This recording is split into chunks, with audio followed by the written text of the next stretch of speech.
All right. So let's get into it, ladies and gentlemen. So I don't know if any of you ever been. I know Mayfield's definitely been to one of my panels because she was on one of my panels, and Miss Carolyn, she was in one of my panels. But my questioning is very safe. My questioning, however, does shake things up eventually. So we're gonna talk to these ladies, and we're gonna get to the thick of things. All right, so y'all ready? So, how this is going to work, I will ask the question, and each of you can speak on it. Twyla, since you went first in the introduction, you can be the first to answer this first question, and then you guys can switch it up, okay? And I'll remind you if you forget. All right, so for the first question of the night, what makes you most proud to be a woman? Um, that's a really that's such an interesting question because it's like what makes you proud to just be you? You know, it's just I've Mhm. just existed as a woman my entire life, or Mhm. as a female. And so it's a tricky question to ask, but what I to answer, but what I will say is womanhood in general, you know, uh, the ability to have a certain level of um, spiritual awareness naturally. I think women kind of tend to have that a little bit more naturally than men. Also, just um, th- there's a thought, and I'm trying to figure out how to censor it, but basically, basically the ability to give birth, the ability to create, the ability Mhm. to the ability to be so emotionally expressive in a freer way than I think society has allowed for men to be, Mhm. honestly. So I think some of the things that make me proud as a woman have to do with our ability to gather, our ability to heal, our ability Mhm. to share and to nurture. Those are things that are generally tend to be associated with womanhood, but they're things that I'm very proud that I have, that I think that I have naturally. Mhm. Awesome. Thank you, Twyla. Danixa, Yeah, what makes so you most proud to be a woman? to echo some of what Twyla said, definitely the ability to express our emotions in ways that are multifaceted. Men unfortunately aren't allowed those opportunities, but I think as women we really excel at that. And even speaking to the multifaceted nature of being a woman, our strength is multifaceted. We're physically strong, we're emotionally strong, in that even when we bend, sometimes we don't break, and we've had to carry and shoulder a lot of loads. And I would also like to say sisterhood and womanhood. I think when I'm in an area where I'm with supportive women, such as all the panelists and also everybody here, it just there's just this feeling of love that I feel like it's very unique to women. And I think if we do and engage in more sisterhood or acts of womanhood together, I think we can kind of move the needle a bit. Yeah. Awesome. Thank you, Danixa. So those are some amazing answers. And I want to commend you guys for answering that question. It was tricky and I meant it to be. Because for me, I feel like we as a culture have this sense of like, we don't, us being women has to be a second thought because of so many other things. But when we were first into the world, that's what we told we were, right? We were female children, we were girl children. And so that was something that we carried from sometimes before we even got here. Because if your mom got a sonogram and she got the sex of who your sex, she was told that you were a girl. So that was a part of your existence from your inception, right? And I know that in our current culture, we're speaking about how to be more inclusive and talking more about how people can identify themselves without any gender specifics, and I get that. But as women, and we need to be able to still be proud of being women and being okay with that. You understand? This is Women's History Month. And for whatever reason, if you identify as a woman, if you were born a woman, if you are proud, and I'm a proud woman, I'm a proud born woman, and I'm okay with that. And that's my perspective. And that's why I said in the beginning, and I made that very clear. This is perspective. So whatever you say, be safe enough to say it, right? You know, let it be, because it's your perspective. It doesn't have to be fact, it doesn't have to be true, it doesn't have to be false. It's your perspective. And you should be okay and trust yourself. Okay. So next question. Oh. So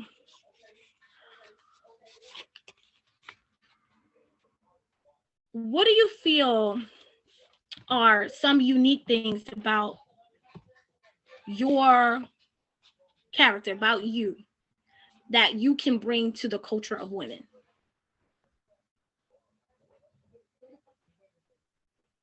Or subculture, I say. Our subculture of women. Danixa?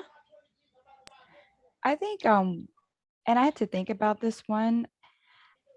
I feel like what I bring is that I'm a kingmaker, or I guess to be, since it's Women's History Month, a queen maker or a facilitator of opportunities. Anytime I hear of anything that can either improve someone's life, or at least take it to a step in the right direction, I'm all on board, finding resources. And some of that I got from yourself, Shimona, and that when we spent time together getting to know each other during the Brownsville project, I really took to heart when you said, you know, when you eat, everybody eats. And I really take that as a mantra for myself. So if I know of anything, I'm more than happy to pass it along, because I feel like another woman's success is my success. And if she's not successful, it doesn't matter how much money I make, then I'll never be successful. Right. Right. Awesome. Love that. Love that. Let's encourage. Remember, y'all in the chat box, you're inspired and encouraging, asking questions. Come on, audience. These are your sisters. Twyla, let's hear from you. I just want to say, Danixa, I love that. You know, a kingmaker, a queen maker. That's real. That's beautiful. I would say one thing that a lot of my friends say to me, and something I've learned that I am, is as a safe space. You know, they say you're a safe space to run ideas by, you know, to share my deepest secrets, my most private thoughts, my strong opinions. You know, people say they feel comfortable doing that with me. But even like I have a group of friends, and they always say, you know, Twyla will always understand where you're coming from, even if you're coming from somewhere crazy. You could be like, you know, you ever want to just lick your wrist? And Twyla's gonna be like, you know, that's real. That happens sometimes too. You know, it's like I just tend to be really good at validating someone's experience. And I mean, it's cool in a funny sense, but it's also like, I think it's necessary, because it's important to be reminded that we are incredible, that the way our minds work, our imagination, our visions for ourselves can become realities. You know, they are realities in the making, should you choose to make them a reality. So like, another thing which I guess piggybacks off of that is that, like I said, I like to help people like realize their potential. You know, I like to make sure that people, when they leave, when they walk away from me, they feel a little bit more in tune with who they are and aware of the power that they have, especially Black people. Like, I'm especially very passionate about that when it comes to Black youth, and when it comes to Black men and women. I mean, we all as a human race can use some of that, but I feel like who I was sent here to predominantly uplift Black people. So that's something that is, you know, I think very unique to my character. But yeah. Awesome. Thank you. I'm loving this. Are you guys loving it? Can I get some thumbs up and hand claps in the chat box? I need some energy, ladies. I know all of you are powerhouses, so I don't even know no shy people. So we can act shy on Zoom. I'm seeing Kathleen teeth. I love it. I love her smile. So the next question, because I'm gonna put the cards down for a second. Danixa. Now, I don't know if you guys know this, if you ever sat down with Danixa. Danixa is a history buff. Okay. I sometimes wonder if she was in a past time and remembered everything that happened in history and just brought it with her to this lifetime because she is, on it, right? And it's something that I used to be so in awe of when I first met her. She would just like throw all this social study stuff, and I'm like, what's she talking about? I never even heard that. So I want to talk a little bit about that. So throughout history, Danixa, do you see any changes? Right, we know that things change. We know what social media has told us. We know what that the media has told us, that things have changed, like through the Constitution and throughout history. Some things have changed, right? But in your experience and with your knowledge of a lot of history, things that happen in history, do you feel like there has really been a real change to how women are viewed, respected, and really are, acknowledged as citizens in this world, like as an existence? Like, can you give me some light? And Twyla, you can talk a little bit about this too, like your perspective or what you understand about this. Go ahead, Danixa. I want to say yes and no. And for the yes part, in terms of women being able to vote, specifically Black women being able to vote, I think there have been some modest gains in that women's income from what I've seen of history. And again, there's more even I still got to know and learn about, but there has been some increase in wealth. But looking at the wealth transfer between the haves and the have-nots, women are still unfortunately overrepresented in unemployment and underemployment. And in particular, Black and Latina women are more likely to end up in some positions that don't really reflect their true capacity and their true wages. So from what I've seen, there's been, in terms of the social realm, there's a little bit more freedom in that women today wouldn't be judged by the same action. Well, they would be judged more harshly back in previous times. But I think when it comes to, I would say, the earning power of women, the world, in particular the United States, still has a long way to go to ensuring that women not only achieve full employment, but also in certain cases are paid on par with men. I think it's for Black women, I believe it's 74 cents to every white man's dollar. And then with Latina women, it's significantly less at, I believe, between, I think, 50 and 30%. I'm sorry, 50 and 30 cents to a white man's dollar. So we still have a long way to go, but it really depends on what context. But if the current reforms or the current austerity measures, if they continue, you might see a reversal in women's fortunes. So we're at a really precarious point in history. Thank you, Danixa. Told y'all. I don't know none of those numbers. Twyla. Um, there's definitely been there's been some there's been some improvement. I but like Danixa said, we have a ways to go. Mhm. When you think about all over the world, you think about the level of suppression, like women's voice, women's power, women's influence, women's impact is just like constantly being like suppressed by men in a lot of different cultures, a lot of countries. Mhm. So it can be very frustrating when you think about it, and it's been that way it's been that way for what seems like forever. And that just tells me that like the awareness of our power is clear, because it's like you wouldn't keep trying to suppress something if you didn't think something was powerful. If Of you course. didn't think something was impactful, you wouldn't keep trying to keep it down. you know. Exactly. So it you know, it's a little bit more it's a little more progressive in our country than in a lot of countries. When I was living in South America, when I was living in Guyana a few years ago, I mean, there were so many women that were dealing with just not choosing that, even if they're in a horrid space in their marriage, whether it is physical violence on them or just financial abuse. You know, just them just knowing that if they aren't married, if they choose to leave, that they don't have a chance, you know, because certain jobs, certain positions, certain opportunities will not be presented to them, and there'll be a woman scorned as an ex-wife, you know.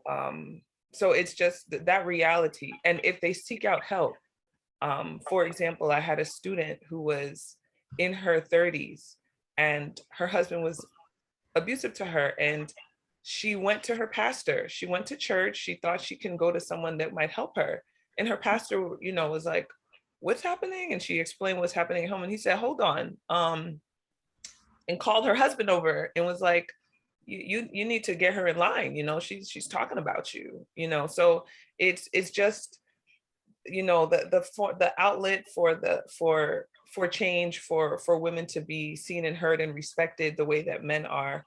Sometimes it feels very much like what when like when is when, you know. So I'm hopeful, but it's also frustrating when you see that, like, you know, even the more progressive countries are still dealing with it, but other countries in the world are dealing with it way worse than Right. how we are dealing with it here.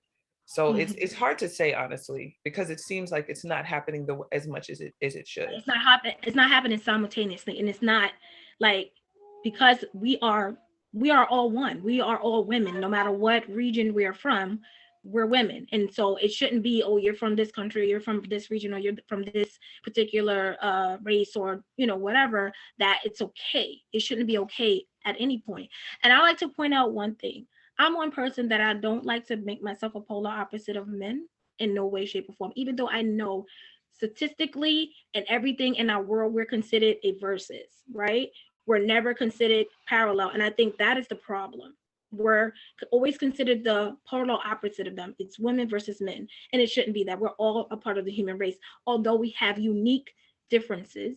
And although we are definitely different subcultures, the idea that in certain cases, if you're talking about human rights or civil rights or whatever equalities, it should be based on human rights, Right. unless it's specific to our gender, you know. And we know that throughout history, men have been able to make decisions about our body, and that's a topic for another day. That's Mhm. not one of my line of questioning for today, but you know, just to bring up that idea that when it comes to job equality in those particular things, we should be seen as equals. But they feel like, okay, because we ask for nursing rooms, or because we ask for maternity leave, that we're less capable or less qualified or less committed to those positions and that type of respect. And that is not fair, because we basically populate the world. We Yeah. bring them here. Yeah. Right? So yeah, so thank you guys for that. So my next question, I debated asking this question because I feel like at this point, this is 2022, we should not still be dealing with this, but we do, right? And it's a part of our subculture, and it needs to be said and it needs to be talked about, right?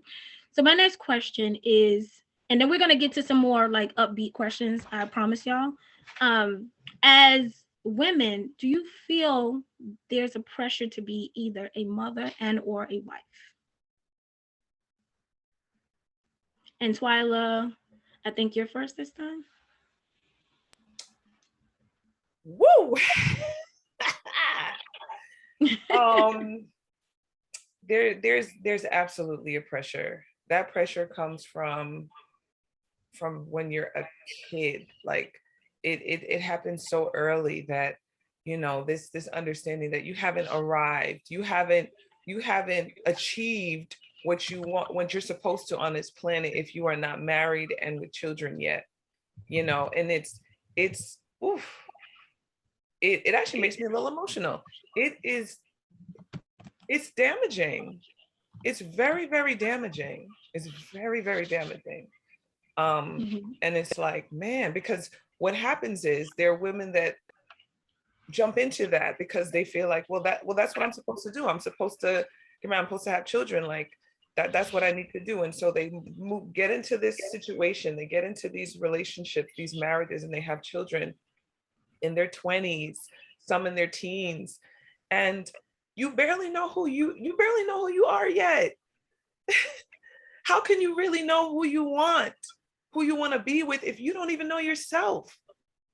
So then you get into this experience, and then you start to know yourself, and then you realize, man, I love who I am, but this person I'm with is not a good representation of me anymore, you know. So and then you're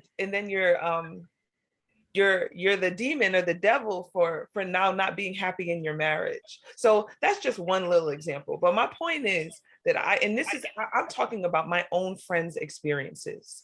Okay, I have not been married yet. I was pressuring myself into that with a partner, and thank God it didn't work out. Thank God. Okay.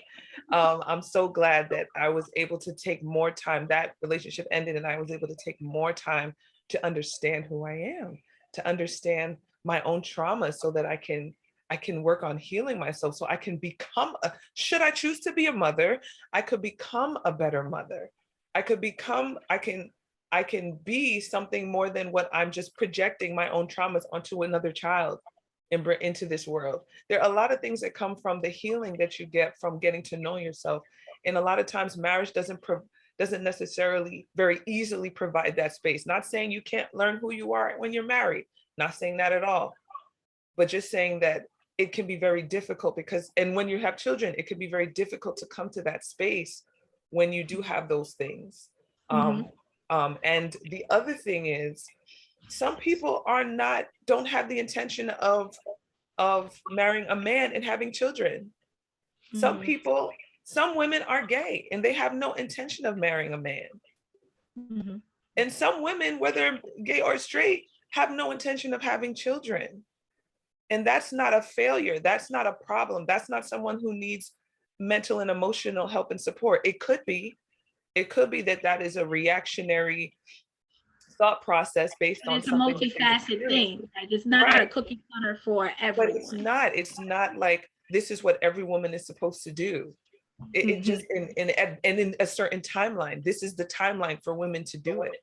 You know, so it's very. You show up to the barbecue and the first thing Auntie says is, "Girl, when you gonna get married and have some kids?" You're like, I ain't even got my plate yet. Can I eat? Can I get something? Okay. I sit down and I have a seat.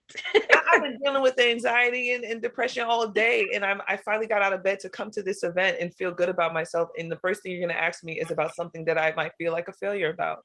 And I'm going to go back and ruminate on my failure. Right. They don't think about it like that. And so we do have to change these conversations, because we want to make sure that we are lifting women up. You know, we are encouraging women to feel like they have a choice in the matter of the decisions that they make in life. So I am very much like, I'm such an advocate for helping people to understand that there are other ways that they can exist, you know, beyond doing that. And if that's what you want to do, then great. Yes. I love going to a good old wedding. I like putting on pretty dresses and dancing on the dance floor.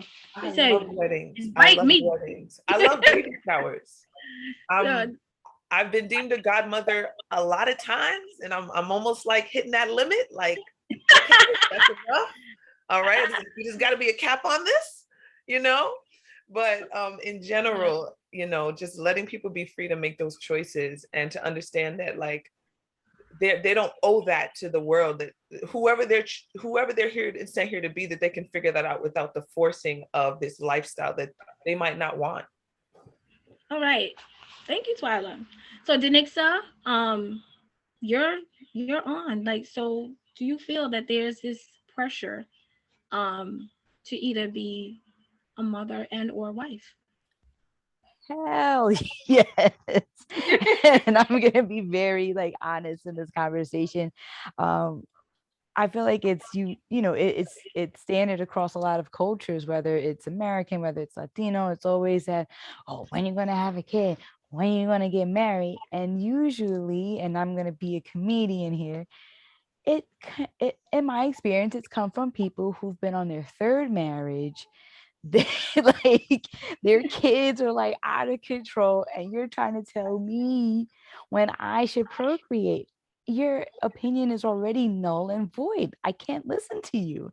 And I felt like when I started to just really just own that, I just started to tune a lot of that out to where I don't get that as much anymore, because people will know I will give you a very honest and frank, yet, dignified response. But I'll let you know.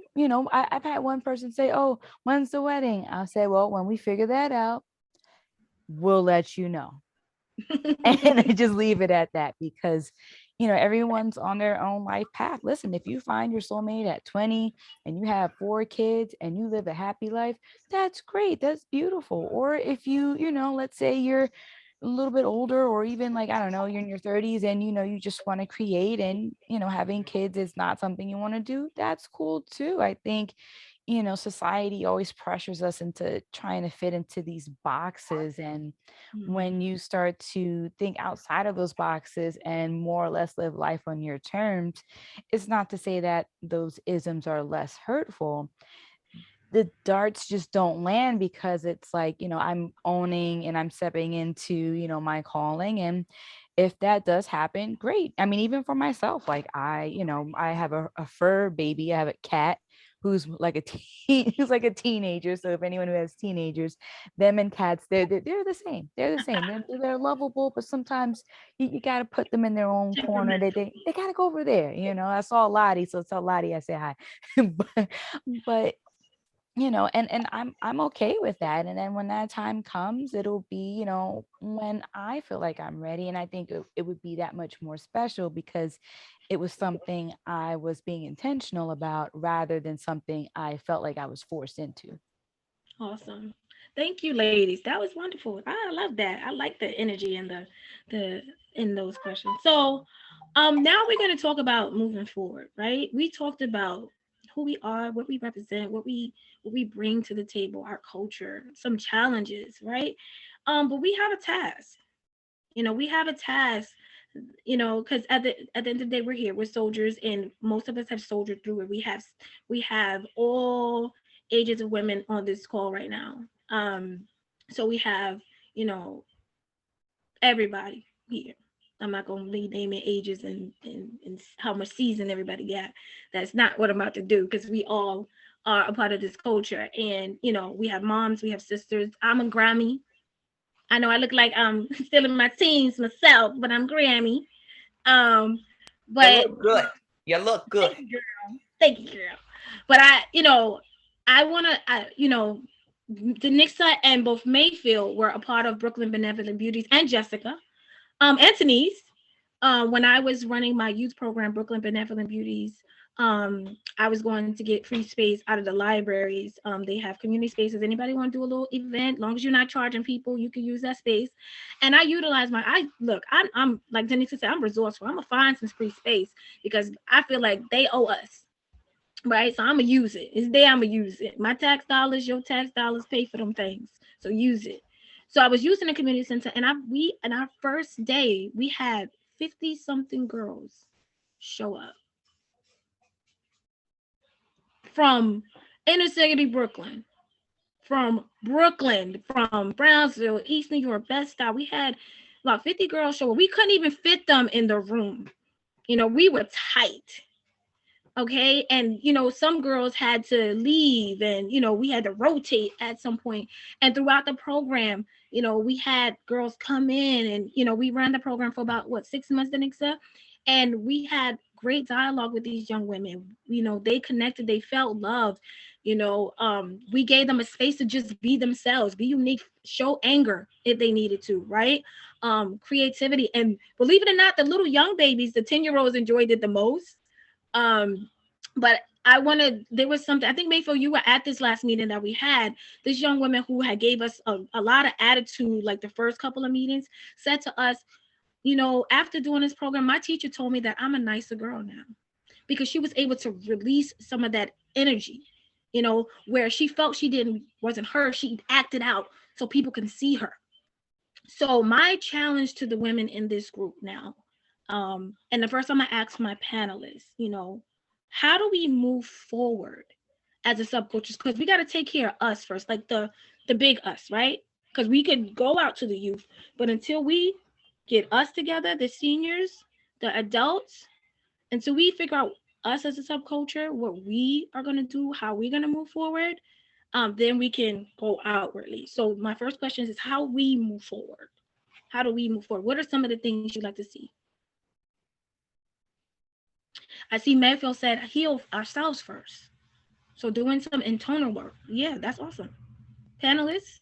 I want to say building each other up and Mhm. building each other up in a way that also inserts that accountability measure, because I think one thing we shouldn't do is err on the side of being fans and just saying yes girl, but meanwhile that, you know, our sister or a fellow woman is doing something that might be detrimental to either her trajectory or even her life, just say, hey sis, maybe you shouldn't do that. So maybe inserting those like honest but yet brave conversations in which we are building each other up. And like you had just said, once we do that, each one teach one. We definitely got to reach back to the youth and especially to our teen girls, because sometimes teens feel like, you know, we don't care, or, and I understand it's a little difficult. They have their little isms and sometimes you just want to, you know, give them the Homer Simpson. But at the same time, you know, we gotta reach back and, you know, let them know that, you know, it's not only just about me or competition,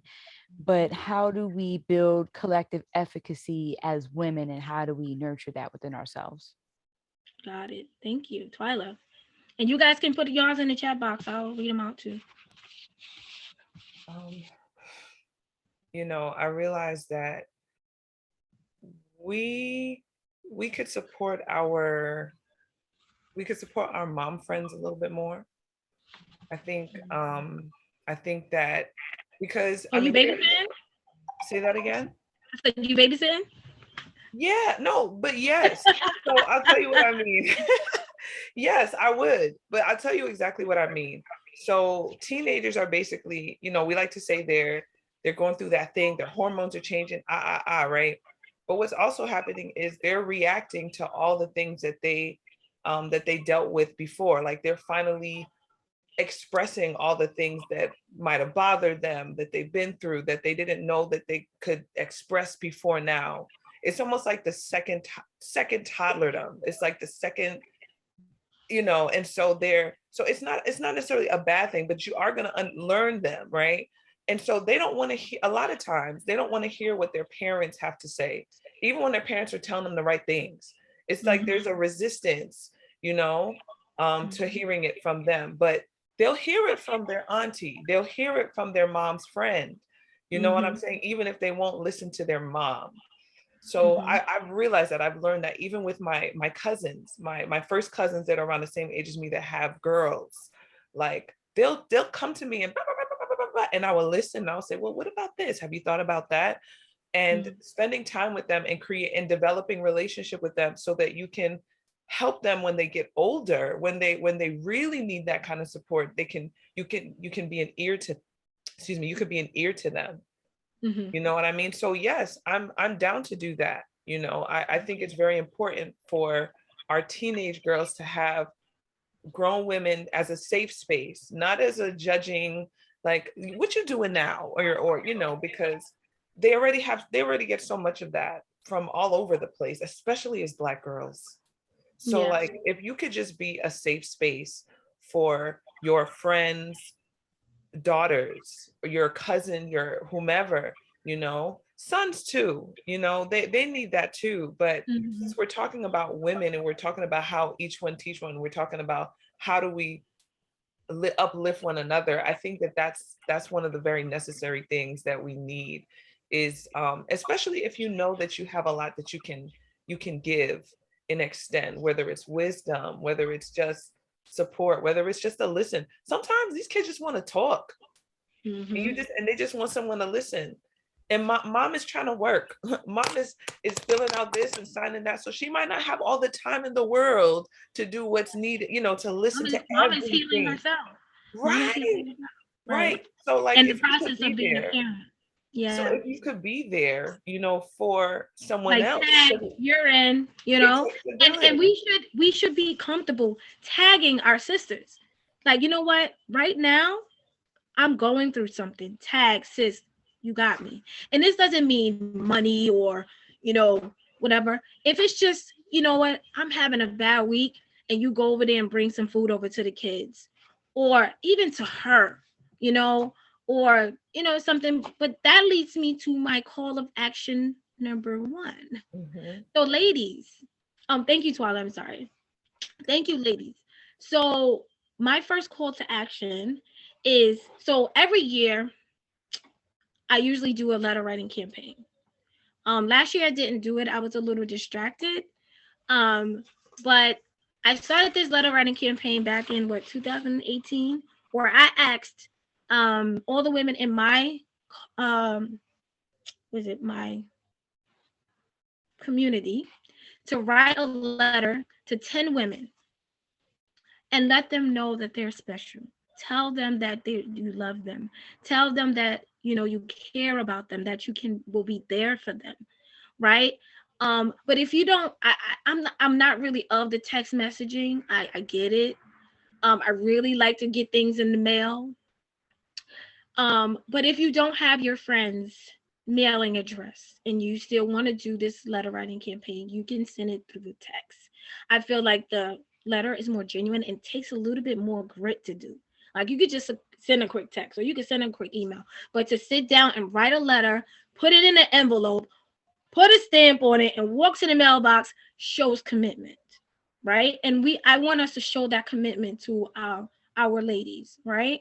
But I'm trying to be a little bit more understanding because when I did it the first time, we reached 500 women. 500 women got a letter in the mail.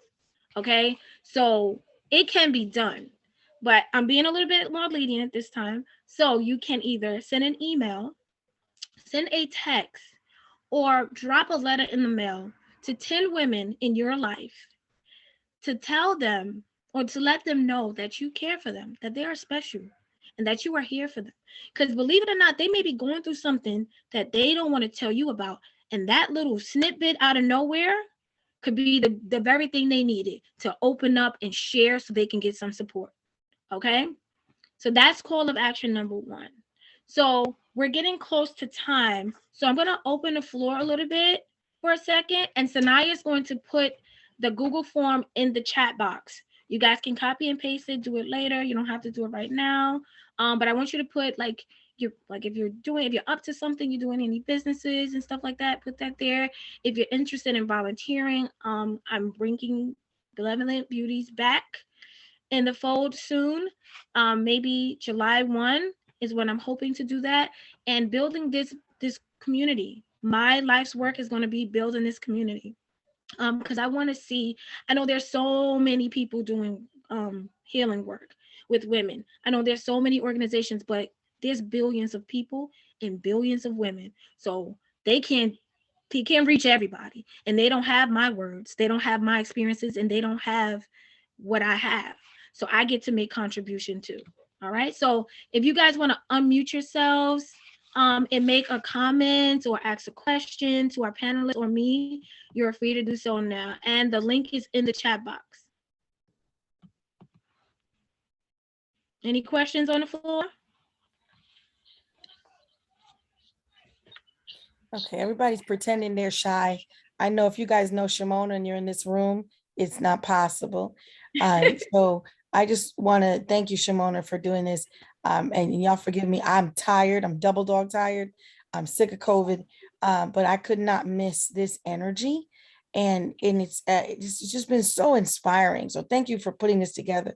And thank you, Twyla, and thank you, Danixa, for your comments, because I've been writing notes. I mean, we're talking about collective efficacy. What? I mean, just the things that we were talking about here. I'm collecting these pearls And just it's so inspiring, because when we were talking about Shimona, these questions alone are things that we need to be asking ourselves all night and all day. Yes.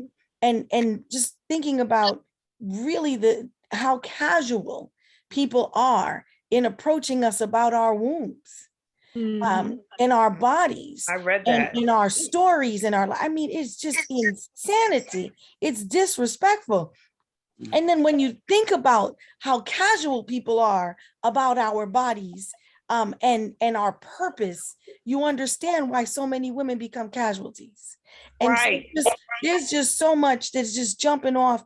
I'm tired, but y'all, I've got to pick up my notebook and write tonight. And that's all y'all fault, because this is just, I mean, there is just so much to unpack here. And so much to reflect on, and to allow, I believe, and I've been taught, everything begins in seed form and grows into an experience. And I mean, these are some amazing seeds here. You got some sequoia, you got some chrysanthemum, you got some lilies, and you got some peanuts. I mean, just because you know what you can do with peanuts. My God, everything. Ask Carver, right? But I mean, just amazing. And I'm grateful to you and for you, just to pull this together and be in this space. And I encourage We're not speaking. Can we mute ourselves? Let's go. We're so used to the sound of kids all the time. But I just encourage everyone to think about this, and about just some of the pearls that were dropped here, because we are all jewels. And no jewel is formed without amazing friction and tension and discomfort. And so when Twyla, you were talking about, our trauma, Okay. we're all living from a lens of trauma. You cannot have melanin and a womb and not have gone through trauma. And so I encourage everybody to just contemplate some of this in our quiet time, and make that quiet time. Go hide in the bathroom if you got kids and a husband, but make that quiet time, just to think about one aspect of what was dropped in here today. Awesome. Thank you, Kathleen. So we have a question from the chat box. How did you navigate your 20s? And do you have any advice or, do you have any advice for women in their 20s who feel pressured of society in their career, etc.? Panelists, do you want to answer that? So it's, how do you navigate your 20s? And do you have any advice on how to deal with the pressures of society when it comes to career, etc.? Honestly, I'm still in my 20s. No, I'm just kidding. You know how they say, it sucks because you don't know anything when you're young, and then when you're older, you don't forget what you know, or something like that, or like it's too late because you know everything once you get older. But like, the wisdom I would offer is getting to the business of knowing yourself, like taking the time to pay attention to your mind, your body, and your spirit. Because there's a lot of things being thrown at you, right? In school, you're getting things thrown at you. At church, you're getting things thrown at you, from your family, your parents, your grandparents. There are all these ideas that have been essentially, you just become very conditioned to the things around you. So if you start to understand, like, this way that you're existing is based upon everything that has been given to you, but like taking some time to say, okay, so this is all that was given to me, and I'm grateful for it, for some of it, I'll say. But taking the time to say, okay, what do I like? What's important to me? Like asking yourself, how do I feel about this? What makes me happy? What excites me? So that then you can start to figure out the things that really mean something to you, so that you can start to navigate better for who you are. Because essentially the world will just have us trying to do whatever the world is telling us to do, but that's really not what we're called to do. We're called to do what what we've been sent here to do by the divine. You know what I'm saying? Like, God has sent us here with a very specific purpose. You see how, I don't know, y'all weren't here when Shimona said it, but she said, like, you said something like, I can't sleep at night if I'm not doing something for my people. You said something like that in the beginning, you know, and it was so beautiful because it's real, you know, like you start to feel very passionate about something, and that's the thing. Get to the business of finding out that thing, because if you could find that out, then you can start to operate in a space where you understand what you have been sent here to do, especially as Black people, especially as Black women. Yeah. I let me tell you about the things that people were telling me to do in my 20s. Now I have some natural talents, right? I've been singing since I was a little girl. So everybody thought I was gonna be this Beyonce. Beyonce got nothing on me. No, I'm just kidding. But singing was like everybody thought, oh, you're gonna sing. Why are you not singing? You should be singing. You should be singing. You should be singing. So I saw all this pressure on myself, like I should be singing. Why am I not singing? Then I also knew how to braid hair. Did my own hair, ladies and gentlemen. And people put pressure on me. Why are you not a hairstylist? Why are you not a hairstylist? Why are you not a hairstylist? And believe it or not, when I really found my calling, I was in my 30s. I had 2 children already. And I wasn't even thinking about that. I had no clue about it. But it was something that affected me. And God said in my spirit, or my spirit started talking to me and said, go. Right? And so to Twyla's point, you got to go within first. That's how you close out everybody else. You got to start going in. You got to meditate. We go to jobs and we clock in and we do everything that the supervisor and the company tell us to do. But when it comes to us, we put it aside. Maybe later, I don't know. I got to ask somebody else. Clock into you the way you clock into them jobs and set that time aside for you. And clock out when it's time to clock out. Don't let nobody interrupt, because you don't let nobody interrupt you at your job. When somebody call you, look, I can't talk, I'm at work. When you're doing your me time, I can't talk, I'm dealing with me. And that's how you get to know yourself, and that's how you focus it. And I wish I was 20 when I learned that lesson, but I wasn't. Danixa? I want to expand a little bit on what I put in the chat. And this is advice that I would that I've given to teenagers. It's okay to reinvent yourself at any point in your life.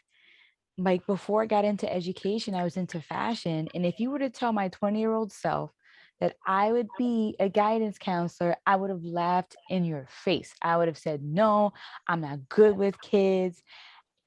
That would have gotten shut down. But and this leads me to my next point, just being open to different experiences and let those experiences lead you and teach you. And I'm gonna bring up my bestie again. It was with Brooklyn Benevolent Beauties that showed me I can work with teenagers. And it was something that Shimona saw in me that I didn't see in myself yet, that I said, I'm just going to say yes to this. I don't know how this is going to work, but I'm just going to say yes. And I'm glad I did, because I realized, wow, I can make an impact, and this is where I want to make an impact. A lot of my classmates don't want to work with high schoolers. I'm like, hey, sign me up. That's the grade, or that's the age where I feel like you can have that back and forth and you can have that conversation. But I wouldn't have never known had I not, and this was something I mentioned in the chat, just been around people who wanted more for themselves and who are about something positive. And that's one thing I love about Shimona. Like, she's about her community, and to me that's something positive. And I think I met Shimona when I was in my late 20s, and I felt like it was a pivotal experience because I was around someone who wanted not only something more, but who wasn't selfish. And then when you start to be around those people, they start rubbing off on you. And then you start taking things in your own direction. Now I'm into mental health. Again, if it wasn't for Shimona, I wouldn't have been inclined to be in the field of mental health. So it's always about who you're around and who you're inspiring. And definitely, to Twyla's point, get to know yourself. Because at the end of the day, when the lights are off and you are, lying down, you're with yourself and your thoughts, and you want to make sure that, that you're best friends with you. And also, side note, if you're single, take yourself out on a date. Take yourself to the movie theaters. take yourself out to eat. Even if I you're love in a that relationship, take yourself too. out on a date. That too. I'm about to schedule some, when the outdoor eateries get all popping again. I'm gonna have some, dinner or some, not dinner, but some brunch to myself because you gotta enjoy your company because there's only one you. Yep. And Miss Mayfield would like to share something with us as well. Okay, I just wanted to say something towards what Twyla said about getting to know yourself. You have to prepare, and I'm going to put my age out there because I'm very proud of it. I'm 55 years old. All So, right now. hey, Get so it. I've been married for 25 years. I'm in a 35 years relationship. We have three grown men. I have a son that's going to be 32. I have a 27-year-old and I have a 24-year-old. And not only do you have to get to know yourself, you're going to have to be prepared to know yourself again and again and again. Because you can't say people are boxing you in when you box in yourself and you said, this is who I am. Every night we go to sleep, we wake up a different person, right? Your brain regenerates, it's a different person. So whoever you go to sleep as, you do not wake up as. So yesterday I liked strawberry, but you know what? Today I may not like strawberry. So I am grateful for my husband, Shimona, Kathleen, you guys know Mike, who has miraculously been Nigerian. Where most people thought that I would have been bringing the water to wash his hands at the table. So a Guyanese and a Nigerian, right? That he is so open that in over 25 years, he's been married to about 5 women in this one body, right? And he is so versatile that he just keeps falling in love and love and love and love and love with the same body, but a different woman. I think I slept through, someone asking about their 20s. I think I slept through my 20s. I think I awoke at 30 and had 3 children already, and I was married at 29, right? So I woke up at 30. And that's when I started to deal with some traumas that I had as a child, right? Who I am today, I am 55. I've been climbing mountains. My best friend is 33 years old, a male Haitian, and my husband accepted that also. I don't like old people. I don't mind getting elderly. I just don't like old, right? Because I think you discard old things, but I was just saying that the other day. Anything old is discarded, and mature things that mature are valued, right? Fine wine, things that mature, bonds and stocks, they're valuable. So I don't want to be young and pretend I'm young, but I will never be old, right? So, ladies, I'm telling you, don't put yourself in a box and say, this is who I am, because you cannot be mad when somebody give you back what you're saying.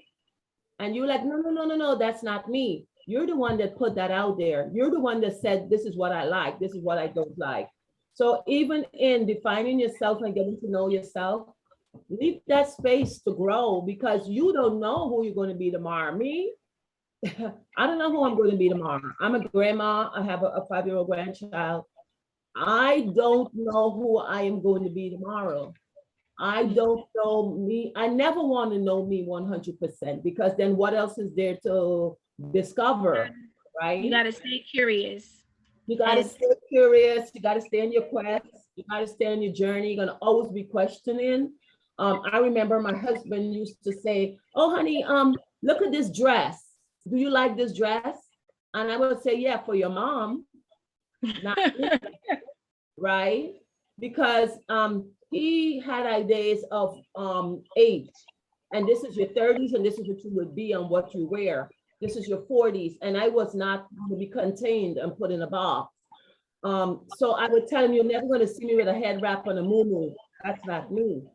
but I will always be respectful to my husband. I will always be respectful to my sons, and I will always carry myself with respect. But I am not a typical person. I am versatile.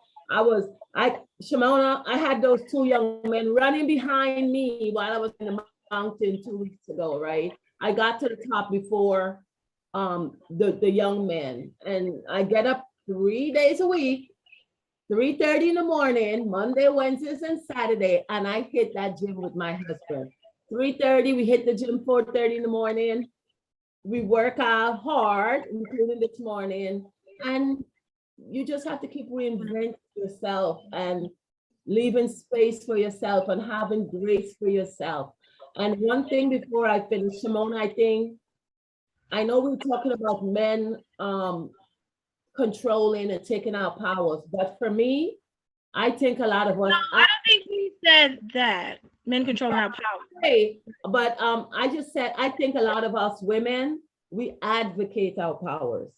Mm-hmm. We willingly give it up because we don't understand the power of our power. Mm-hmm.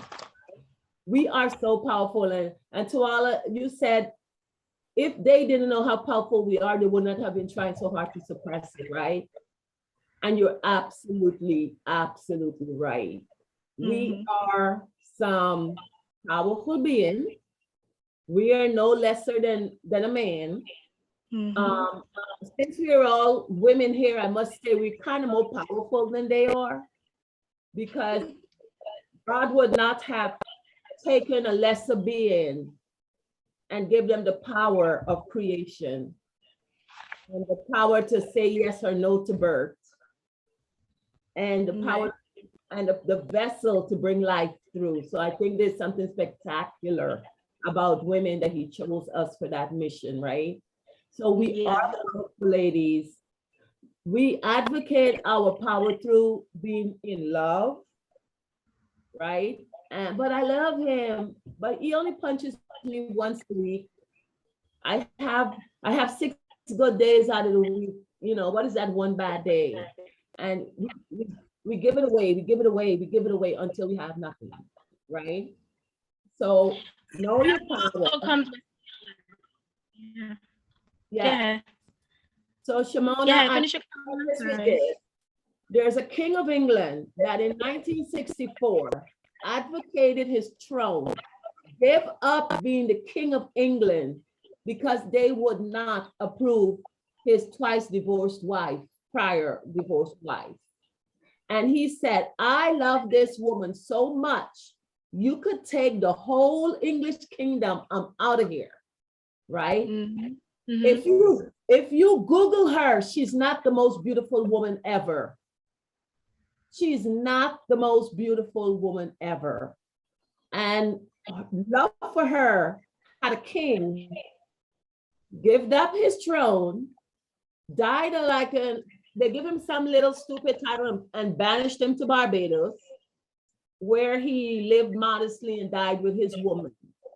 Remember that and know that whatever she had, we also have.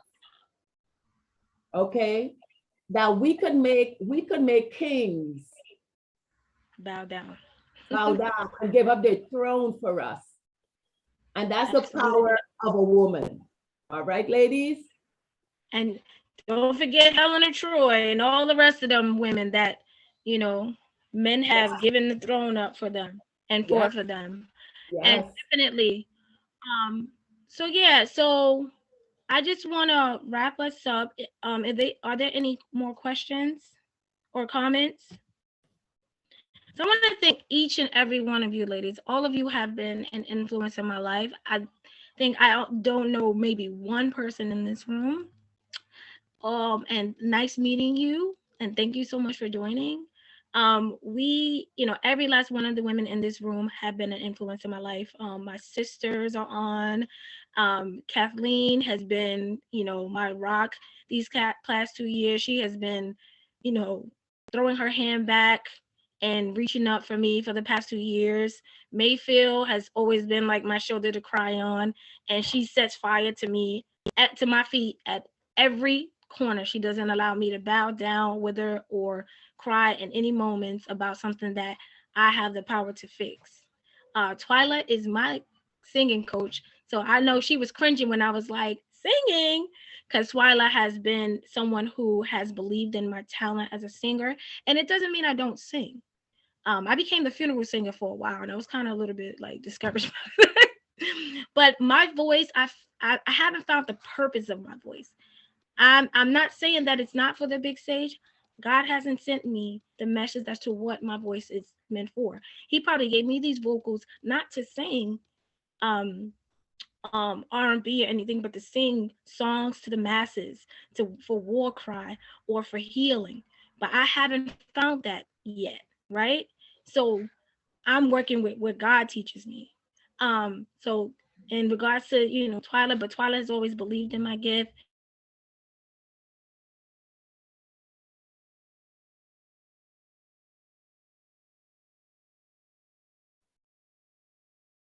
Shimona, I think your internet just froze.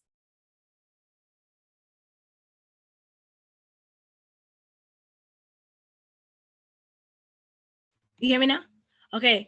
So I was saying my buddy Karen, um, she went through momentum with me and she has been an influence in my life. She also holds me accountable. And also she's someone that I always look at as, as an example of dedication. Cameron makes a goal. She's going to complete that goal. She say I'm gonna run 30 miles, she gonna run 30 miles. She said she gonna save $5 a day, she gonna save $5 a day. So she has been an influence in that way because I see her dedication and commitment to her goals and sticking to her word. Andrina, my new friend, I met this year. She's someone who believes in love and she believes in community just like I do. And she will give you the shirt off her back. I have to tell her sometimes, Andrina, pause. And Miss Carolyn, who gave me the gift of Twyla and who also was on my panel when I did it before. I want to thank you as well for being here. And Janelle, who is my new friend. Thank you so much for joining. So I'm going to end this with one question to you all. You can either put it in the chat box or unmute yourself and say it, or just think about it to yourself. Think about a woman who has influenced you. I had just told you about all the women in this group that influenced me, my sisters, my friends, co-workers. Think about women who have influenced you, and you can write it in your notebooks or whatever, and just think about how are you going to pay it forward? What was given to you, that energy, whatever inspiration, whatever support, whatever love, whatever dedication, whatever lesson you learned from the women in your life, how are you going to now pay it forward? Can't help it. All right. Oh, love it. Love it. So we are a little over time. I want to again thank you all for coming. I'm going to be doing these panels for the full month of March, every Monday night, which is my only day off because I work 2 jobs. So every Monday night at 8. So if you want to join the next one, you're more than welcome. Please share to the masses and let them know. I figured this was going to be a small, intimate group because I started promoting late because I was trying to wait for my spirit to catch up with my mind. And it caught up a little late. So, but I want to thank my tribe for coming. Mayfield, thank you. Kathleen, Denise, Keisha, Andrina, Janelle, Karen, Danixa, Carol, Twyla, thank you so much for coming tonight. And I don't know if you have to see it, but I put We lost you. Lost Audio. audio. We can't hear Lost you. audio, Shimona. We lost audio.